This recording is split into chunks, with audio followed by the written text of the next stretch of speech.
Have you ever wondered about the dramatic scenes of people rushing to withdraw all their money from a bank, fearing it might collapse? These dramatic events, known as bank runs, were a stark reality in financial history before modern safeguards were in place.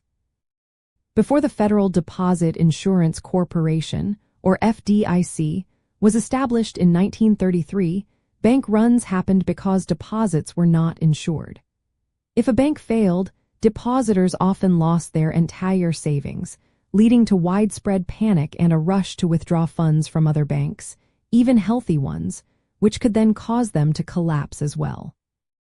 The core mechanism behind pre-FDIC bank runs was the fractional reserve banking system, combined with a lack of deposit insurance and an absence of a strong central bank acting as a lender of last resort.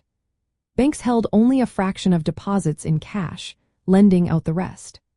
This was profitable but made banks vulnerable if too many depositors simultaneously demanded their money back. A rumor, an economic downturn, or the failure of a nearby institution could trigger a crisis of confidence, prompting a stampede of withdrawals. To understand how these events unfolded, consider the typical scenario. Economic distress, such as a recession or agricultural failure, would spark fear among the public. People would then line up outside banks, demanding their cash.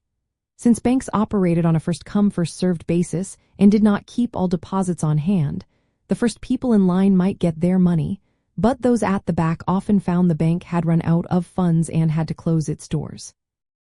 This contagion could spread rapidly from one bank to many others, creating a systemic crisis. An important concept here is the liquidity mismatch, where banks have long-term illiquid assets, like loans, funded by short-term liquid liabilities, which are customer deposits. Before the FDIC, there was no credible guarantor to bridge this gap during times of panic, making banks inherently unstable. The national banking acts of the 1860s, for example, aimed to create a more stable currency but did not address the fundamental vulnerability of uninsured deposits, leaving the system prone to panic-induced failures. Ultimately, the historical absence of federal deposit insurance meant that individual depositors bore the full risk of bank failures. This inherent vulnerability in the financial system led to periodic, destructive waves of bank runs that amplified economic downturns, destroying savings and confidence, and underscoring the critical need for systemic protections like the FDIC to maintain financial stability.